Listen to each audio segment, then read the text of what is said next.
The Italian America show is sponsored by Full Sponsorship, Cento Fine Foods, Trust Your Family with Our Family. The Bianchi Law Group, a team of former prosecutors who handle criminal matters, domestic violence, and municipal court throughout the state of New Jersey. Dr. K, the management professor and author of Rockstar Manager, From Theory to Practice. The authors of the #1 international best-selling cookbook, Don't Cut the Basil, 5 Generations of Authentic Italian Recipes. Dr. Mark D'Annunzio, National 4th Vice President, Order Sons and Daughters of Italy in America. The Grand Lodge of New York. The Grand Lodge of Delaware. The Grand Lodge of Ohio. The Grand Lodge of Virginia. The Grand Lodge of Rhode Island. The Grand Lodge of Maryland. The Grand Lodge of the Northwest, representing Oregon and Washington. Long Shot Productions, get back in the game. ACMT, Excellence in Aerospace Manufacturing. And by Silver Spring Capital. Silver Spring Capital Wealth Management is a proud and longtime supporter of the Order Sons and Daughters of Italy in America.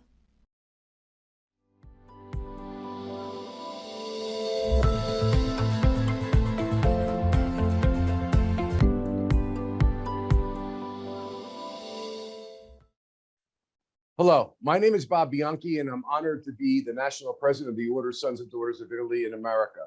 We are the largest and oldest Italian-American organization in the United States. But like I always say to people, despite the fact that we have given tens of millions of dollars for things like charities and veterans causes and disaster relief and scholarship for our young people, is that we actually have grand lodges in the states and local lodges in local communities that are making a difference each and every day in the lives of ordinary people. And we're really, really proud of that fact. It's my honor to be able to come to my Morris County, New Jersey friends at the JBWS to do a series and a presentation about domestic violence. And why are we doing that? Well, one, this is something that affects maybe not you, maybe not somebody in your next door neighbor, but somebody in your life, family, friend, or whatever, certainly could use this advice. And this is what we do here at the Order Sons and Daughters of Italy in America. We want to empower you with information. The Women's Action Committee of our organization, as well as the Youth Committee, all felt that this would be an extremely worthy project. So it's an honor to be able to present this project to you. Of course, if you're ever interested in the Order Sons and Daughters of Italy in America, you can look at OSIA.org. And there's plenty of information there with regard to how to be a participating member in this very prolific group. So it is Domestic Violence Awareness Month. And I would like to toss it over to our Ioana Balla from the national headquarters of the Order Sons and Daughters of Italy in America, which is located in Washington, D.C. Ioana. Thank you, President Bob. So I'd like to introduce the Jersey Betters Women's Service, or JBWS, who is a private nonprofit agency that provides safety, support, and solutions for abuse for anyone who lives or works in primarily Morris County, New Jersey, and faces the issues of intimate partner abuse. Their mission is the prevention of domestic violence through the protection and empowerment of the victim, as well as the rehabilitation of family members, the advocacy of social reform, for the prevention of partner violence, as well as the education of the public about domestic violence. Joining us today is Robin Hughes, who is the JBWS Crisis and Response Team Manager, and Patrick Higgins, who is PWC partner. And now I'd like to toss it over to our President Bob for some more information. Thank you, Ioana. So this is the second in a series that we're going to be doing, because domestic violence is complex. But something, when I was the Morris County prosecutor and worked with JBWS, that was of interest to me is learning about economic and financial abuse and tech abuse. These are very important concepts. But before we go there and we get this PowerPoint presentation, Robin, before we started the show, you actually told me that you had an opportunity, and I think proves the point, of actually speaking to a local lodge recently that they invited you to speak. Can you tell us a little bit about that experience? It was absolutely amazing. I was invited to speak primarily because they have been a spectacular organization and have helped us financially many, many years. And they wanted to really let their members see where their money goes. So with all the fundraising and everything they do, they really wanted to put a face and a connection to all the good work that they do to support us in Morris County. So it was a pleasure to meet all of the members and spend the evening with them. And really, I think they were moved by what their donations actually do for this community. Right, and that includes, I think you were saying things like even giving rides, Ubers, and Christmas gift cards. gifts. And yes, absolutely. They give us funds for Walmart gift cards for our people in shelter. They Uber Uber cards so we can transport victims when we have to court. They are just an amazing organization, wonderful people, and it was a privilege to talk with them. Okay, Robin, thanks so much for that. Hey, listen, that is the special sauce of the Order of Sons and Daughters of Italy in America, making a difference in communities. Robin, just to be clear, before you start your presentation, you guys are great, but there are domestic violence consultants and agencies and groups throughout the United States of America. It's not just a Morris County thing, but hopefully this presentation is going to give you an insight, and we'll definitely give you resources. You certainly can go on our website or JBWS is to get resources for anybody anywhere. So with that, Robin, why don't we kick off on this particular segment? This is part 2. You can go to our YouTube channel and see obviously part 1 and the whole series as we go forward. But on this one, Robin, economic and financial abuse and tech abuse. Well, I'm going to skip this title page because we've already been introduced. Okay, so I want to let you know that economic and financial abuse, the wordage can be interchanged. Okay, so it could be, you could say economic abuse, you can say financial abuse, but what's very important to know that it happens in 99% of domestic violence cases. There is some type of economic or financial abuse happening. It is a way to trap a survivor. It is a way to trap a survivor into that relationship and greatly reduce the victim's ability to move forward safely and to leave. It is not just that type of abuse. It's a partnership with other types of control within that relationship. Okay, it can be very effective in taking away someone's independence. Financial abuse often happens alongside, like I said, other types of abuse like physical and emotional abuse, and it can leave a partner very vulnerable, isolated, depressed, and anxious. It can happen to anyone. I need you to understand, if anything you take away, no one is immune to abuse, not any type of abuse. It's not gender specific. It's not class bound. It doesn't matter if you have money or you don't have money. It can happen in any type of a relationship. So with that knowledge, if we talk about statistics, we know that 1 in 4 women and 1 in 7 men are in unhealthy relationships. So you know someone who's experiencing abuse on many levels, and being able to recognize it is very, very important. So financial abuse is about power over someone in a relationship. It is not a one-size-fits-all. There's no one-size-fits-all remedy, and there's no one-size-fits-all form of abuse.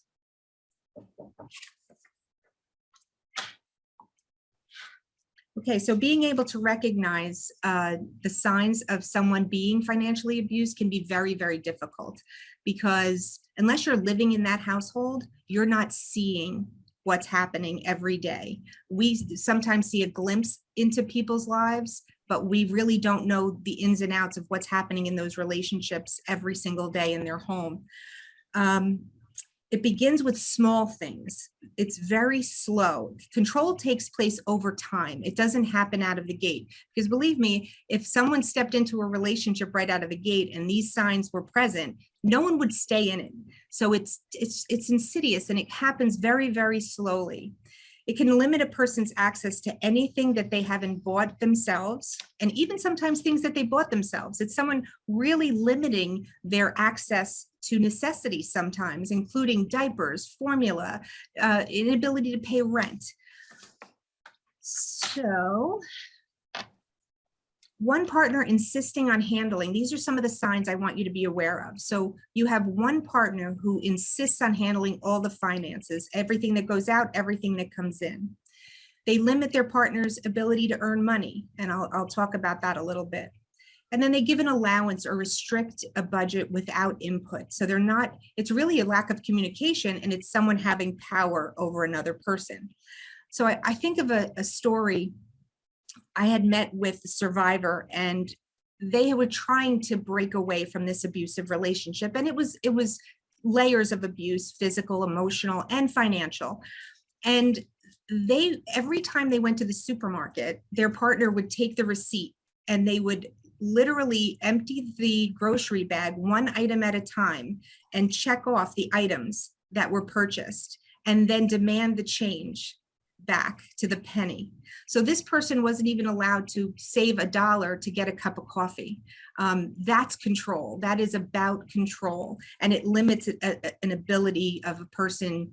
Imagine what it does to your self-esteem, or it does to be so controlled in an environment like that. It's also about controlling whether they work or not. They can sabotage their work efforts. So someone who is responsible for babysitting in the evening chooses not to babysit, so that person can't go to work. Not being able to just leave the house and save money or have a bank account or really have any access to any finances or any decision-making regarding finances. So threats to cut someone off financially. I have to say, I see this all the time. We don't look at it as class as far as someone with money being in an abusive relationship or someone without money being in an abusive relationship, because it doesn't distinguish. I always say that if you want to leave a relationship, it's if you have money, the lawn may be longer to get out, but you're still trying to get out. Another sign would be someone who uses the household money to buy alcohol and it doesn't have enough money to pay for their children to eat. That is a problem, and that is financial abuse. Neglecting the other duties and making those decisions to spend money unilaterally. So they run up the credit card debts. They buy things, extravagant things for themselves without talking about it and without knowing that there's other obligations in the house like rent, electricity, and food. So I had a client one time tell me that they worked every day and all of their money went into the other person's bank account. They never even saw a penny of their paycheck. They were not allowed to even ask for money. Everything was handled by one person. They didn't have an allowance. They didn't. They would use their child savings accounts for their own personal use. They would pressure partners to quit their job, and they felt entitled to the money. They felt that it was their money. So it tends to be like I keep going back to the word control, because it really is about controlling another person. It's just another layer of controlling another human being. More signs are spending partners' money without their knowledge, like I said before. Limiting access to bank accounts. And I've seen victims who don't even have their name on a bank account. They couldn't take money out of the bank if they wanted to. Maxing out credit cards. Think about not only controlling while they're in the relationship, but controlling their ability if they were to get out of the relationship because they can't pay back credit card debt that's been accumulated by one person. Monitoring a person's bank account. I had a young adult whose culture was to share everything with their family members, and the parents of this grown adult were taking all her money. So she couldn't leave the home. She couldn't get an apartment. She could, and I'm talking about someone who's in her late 20s, who couldn't get access to her own money that she worked for every single day. I also had a case, it happens even without partner relationships. And this gentleman met a girl who was at a convenience store outside, and she went to help him with his bags or whatever, and befriended him, and she moved right into his house. And while she was in the house, she started siphoning out his money and selling off his stuff. And he thought he was in a relationship with her. And sadly, she had kept going to the bank and withdrawing money from his account. And finally, a bank teller noticed that this person shouldn't be taking his money. So it wound up where, the police got involved, and it was an extortion of money, but he thought he was in a relationship with her. And talk about controlling somebody. We see this all the time. We have a lot of adult children living with their parents and taking their money. Talk about financial abuse, taking everything from them, writing checks out of their checkbook. Again, it's all about power and control in that relationship, and financially extorting them for everything.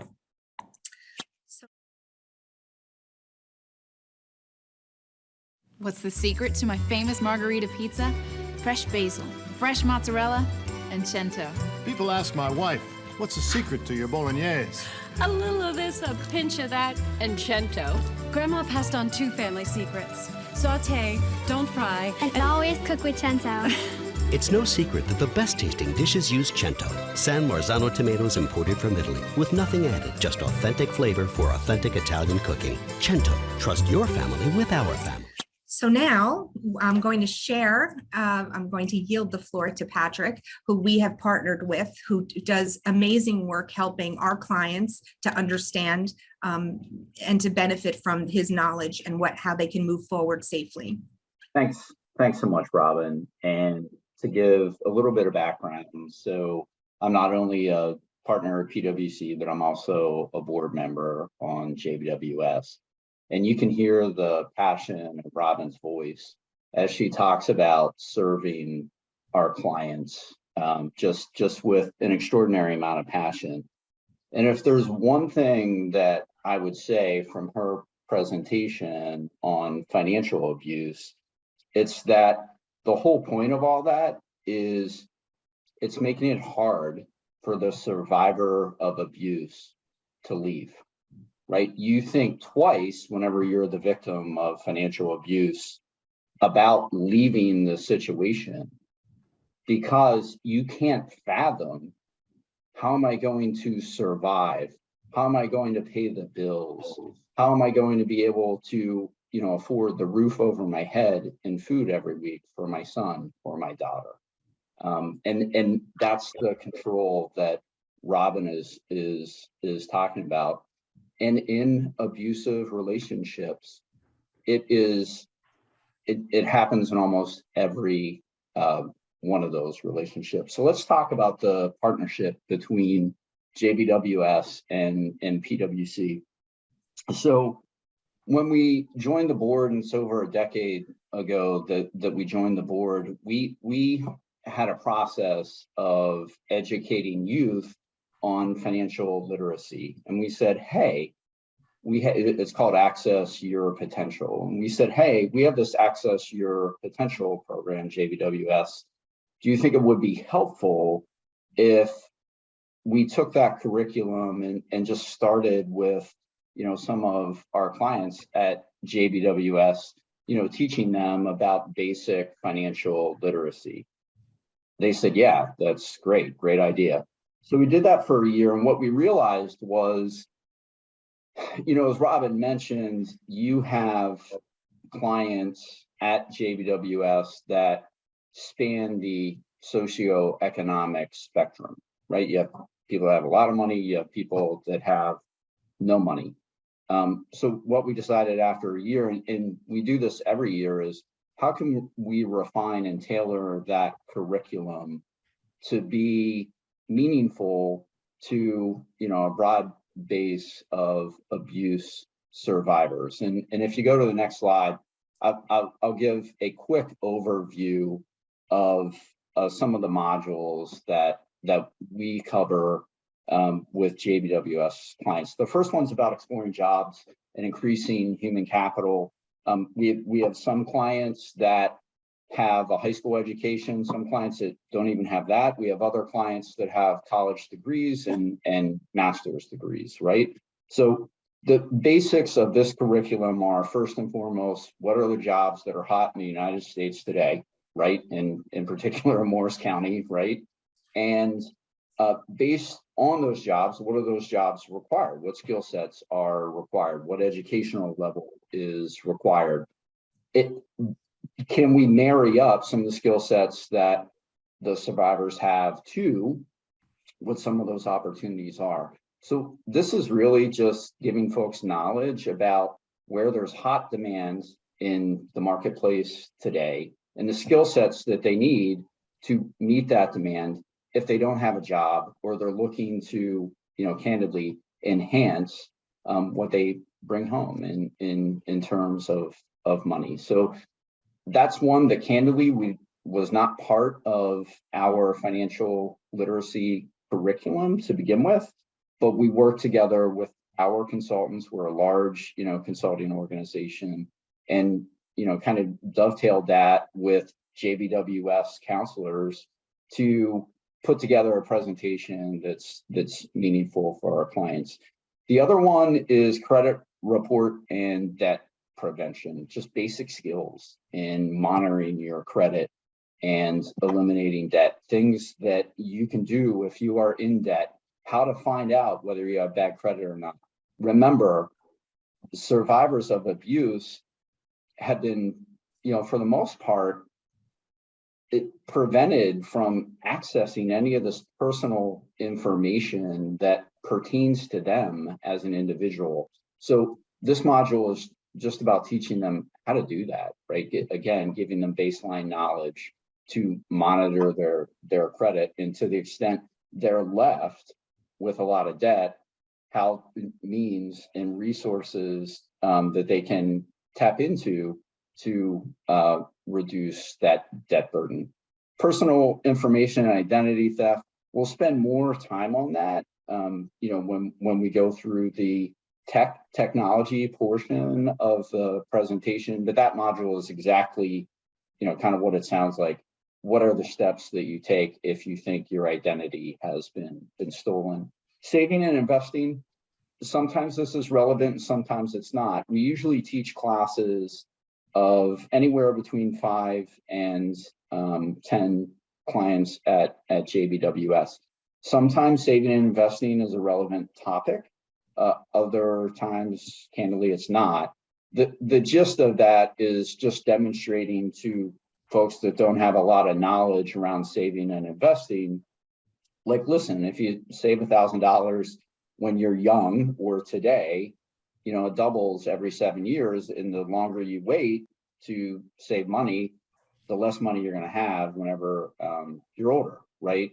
And then most, not all, but most abuse survivors have children, right? So what are some means of saving for education and the like?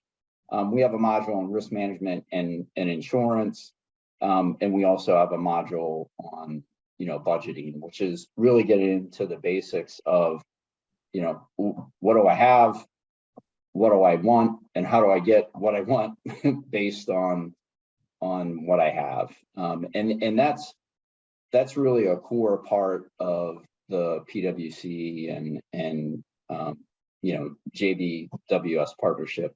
I mean, in terms of service hours from our employees, it's in the hundreds on just education, but we do a lot more than that, right? So obviously we're raising money through the various fundraising opportunities that JBWS has. As a board member, I'm attending 80 to 90% of the events that are, the big splash events for JBWS. And, as an example, just this past weekend, ran a half marathon together with 35 folks from our organization. So we are all in when it comes to JBWS, just because of the great work that JBWS does.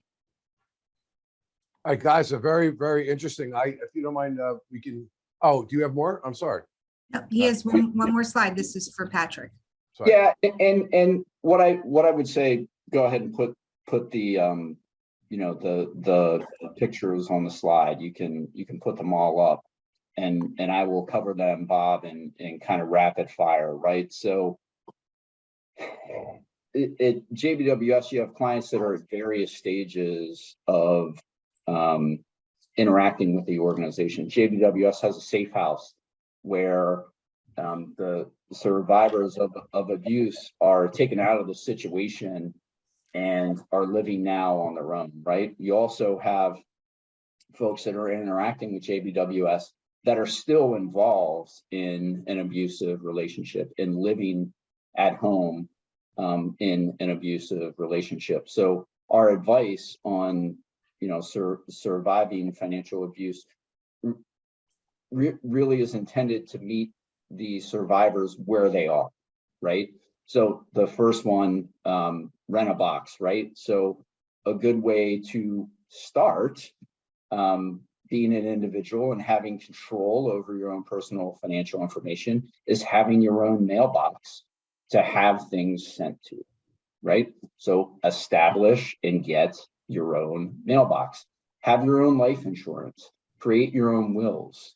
Monitor and protect your own credit. Understand how to get a credit report. To the extent the credit's broken, fix it, right? And we give them ideas and solutions for how to do that. And then the rule of thumb that I always try to give, and it's not always practical, because if you can't eat and you can't pay the rent, you can't save 10%.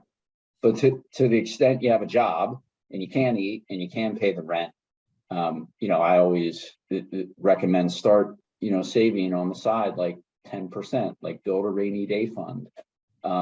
Build that rainy day fund if you're on your own, so that you can get out of the safe house and you can get into your own housing. Save that 10% if you're still in the abusive situation, so that potentially one day maybe you can get out of it. And that's that. Oh, okay, Patrick. Thank you, guys. Listen, that is enough for this particular episode. This is part 2, but we're going to be coming back with another section that's going to finalize some of these financial issues. We're going to ask some questions, and we're also going to be talking about tech abuse. So, guys, I want to thank you so much. We're going to be back in the next episode. Stay tuned. And again, you can find all of this on the OSDIA YouTube channel and our social media and see the entire series. Thanks for watching. For more related topics in this series, please visit our YouTube channel, Order Sons and Daughters of Italy in America. For more information on Order Sons and Daughters of Italy in America and how to join, please visit osdia.org. Please also follow us on social media. The Italian America show is sponsored by Full Sponsorship, Cento Fine Foods. Trust your family with our family. The Bianchi Law Group, a team of former prosecutors who handle criminal matters, domestic violence, and municipal court throughout the state of New Jersey. Dr. K, the management professor and author of Rockstar Manager, From Theory to Practice.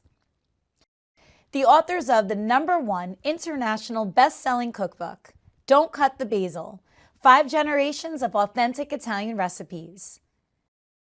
Dr. Mark D'Annunzio, National 4th Vice President, Order Sons and Daughters of Italy in America. The Grand Lodge of New York. The Grand Lodge of Delaware. The Grand Lodge of Ohio. The Grand Lodge of Virginia. The Grand Lodge of Rhode Island. The Grand Lodge of Maryland. The Grand Lodge of the Northwest, representing Oregon and Washington. Long Shot Productions, get back in the game. ACMT, Excellence in Aerospace Manufacturing. And by Silver Spring Capital. Silver Spring Capital Wealth Management is a proud and longtime supporter of the Order Sons and Daughters of Italy in America.